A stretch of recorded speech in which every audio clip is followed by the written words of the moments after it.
March 24, 1945. Wessel, Germany. Silence. That's what the German gunners heard first. An unnatural silence that pressed against their eardrums like deep water. The morning mist over the Rhine had swallowed every sound. No birds, no wind through the rubble of Wessel. Nothing. Then came the hum. Faint at first, a vibration more felt than heard. Oberleutnant Klaus Fischer pressed his field glasses harder against his face, scanning the gray void above. The hum grew, deeper, louder. The concrete bunker began to tremble. And then the mist tore apart. What emerged wasn't a fleet of aircraft, it was a migration. Over 2,700 planes and gliders, an aerial armada so vast it blocked out the sun, turning noon into twilight. The roar of 10,000 engines merged into a single world-ending thunder. Fisher's hands went numb, his binoculars slipped, because falling from that mechanical sky, cascading down like a biblical plague, were thousands upon thousands of parachutes, white blossoms of silk spreading across the horizon, endless, unstoppable. He grabbed his radio, voice cracking. "They're dropping an entire army on our heads!" And in those first 60 seconds of Operation Varsity, as 14,000 Allied paratroopers descended directly onto their objectives in broad daylight, Klaus Fischer understood something the German High Command still refused to believe. For years, Canadian military leadership had dismissed airborne forces as an expensive luxury. But after seeing American and British success, they'd formed a battalion in 1942.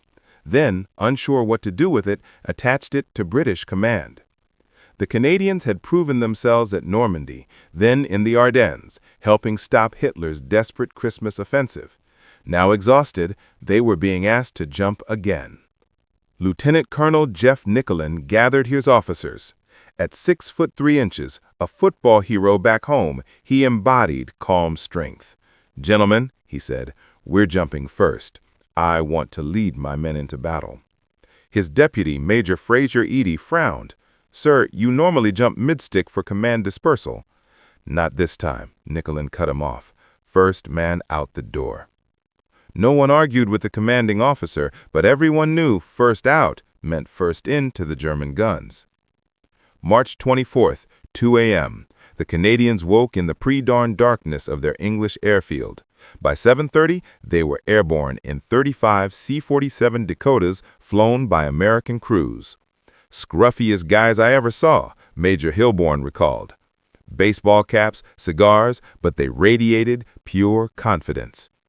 The flight across the channel was surreal. Perfect weather, blue sky, negligible wind.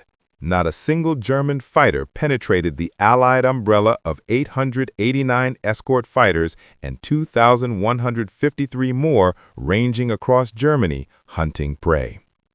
Sergeant Andy Anderson stared out the window. I saw the Rhine, massive, cold, uninviting. Then someone yelled, "Stand up and hook up!" and we were moving. Private Morris Zakal watched the landscape below. Entire towns burning, whole villages consumed in an utter holocaust, as one correspondent described it. The bombing and artillery bombardment had been biblical. They were jumping into a furnace. 9:55 a.m., 8 minutes early, Private Yandere watched tracers arc up between the planes, puffs of smoke everywhere, aircraft exploding, balls of fire cascading down. The C-47s started dropping, one every few seconds, erupting in flame, spinning toward Earth, sacrificed for the plan's success. But the formation never wavered. Pilots fought burning controls and shredded fuselages to keep the transport steady, giving their paratroopers a chance at a clean jump. Lieutenant William Jenkins, lying on the ground removing his chute, looked up at the inferno above. "I could see these things blasted all over the sky. I couldn't help but admire those guys." For the paratroopers, the jump was utter chaos. They were dropping into a storm of lead and fire. Marsakal felt a fleeting moment of relief as his chute opened, checking the sudden, terrifying fall. Then the air itself seemed to crackle, buzzing all around me. I can hear them but can't see them. The chilling realization hit him with full force. These guys are shooting at me.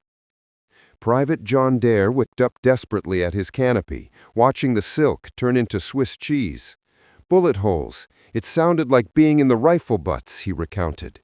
His training, his only lifeline, reduced his universe to one single urgent objective: get down fast.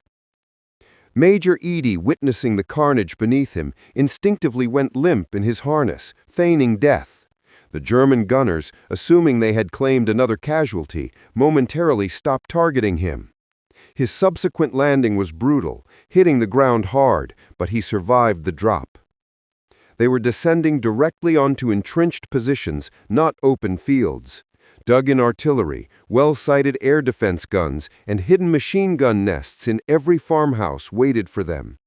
The drop zone, designed to be a landing site, was rapidly becoming a bloody, chaotic killing floor. The Canadians hit Earth running. Small groups shed parachutes, grabbed weapons, and charged the terrain, firing from the hip.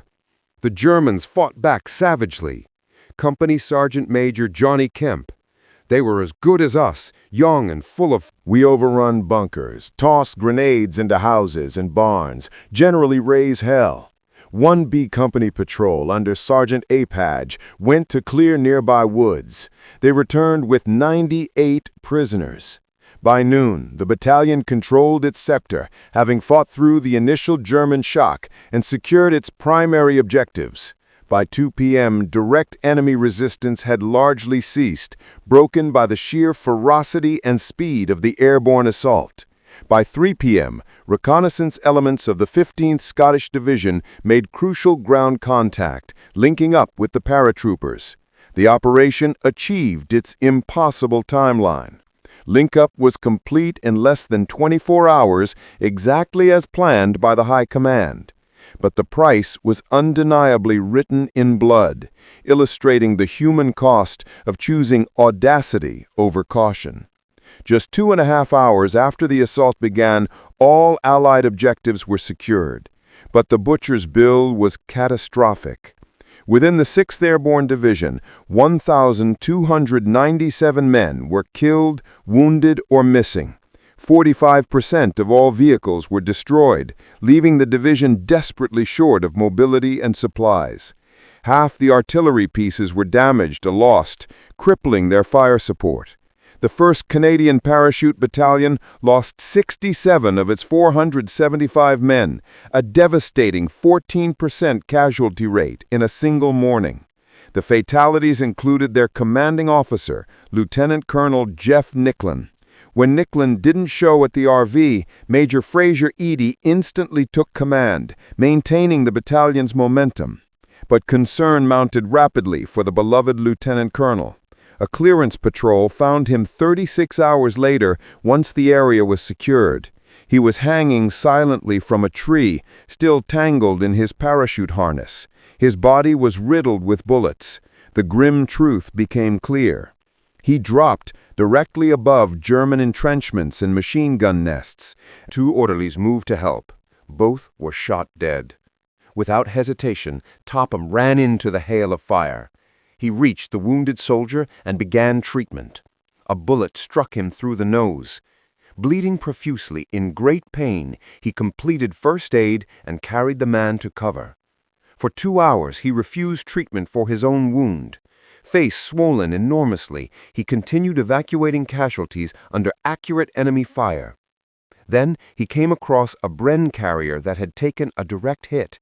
It was burning fiercely, ammunition exploding inside under falling artillery. An experienced officer ordered everyone back. Topham ignored the order. He ran to the carrier alone, pulled out 3 occupants, arranged their evacuation. "I didn't have time to think about it," he said later. "I was too busy." He earned the only Victoria Cross awarded to the 6th Airborne Division in World War II. What broke German resistance wasn't courage. Both sides had that in abundance, fighting savagely for every house and hedgerow. It was scale. It was the cold, hard logic of overwhelming numbers that suffocated their will to fight. Major General Febig, commanding the desperate German 84th Infantry Division, confessed in post-war interrogation, "I had been badly surprised by the sudden advent of 2 complete divisions in my area." He kept repeating the shattering effect of such immensely superior forces. One Canadian veteran vividly captured the moment. The sight of the massive drop descending in a 10 by 10 kilometer area flawed the enemy. A medic wrote that the bridgehead was secure, established, and held against savage counterattack. The crucial next step was guaranteed. The drive into the North German plain could begin at full strength and momentum, eliminating the chance for the German High Command to regroup. Operation Varsity accomplished in just a few hours, where traditional siege warfare might have dragged out for weeks, saving untold tens of thousands of lives and shortening the war by months. But here's what truly haunts the historical record and defines the end of the war. The Canadians jumped, knowing they'd likely die. The American pilots flew straight into concentrated flak, knowing their airframes would likely burn. The ground troops crossed the Rhine, knowing the far bank was heavily fortified. Yet they did it anyway, and they won. It wasn't because they were inherently braver than the German defenders. It wasn't because they were tactically better soldiers in that specific moment. It was because behind them stood an industrial colossus, factories in Detroit churning out 100 aircraft per week, an impossible rate that mocked the desperate efforts of the Reich's engineers. Shipyards in California launching a Liberty ship every single day, ensuring an endless, unstoppable artery of supply across the ocean. Foundries in Pennsylvania producing more steel in a month than Germany did in an entire year. The men who jumped at Varsity were expendable, not because they were worthless individuals, but because, statistically, they were replaceable. Every tank destroyed, every plane shot down, every soldier killed, America and Britain could replace them 3 times over. Germany, having thrown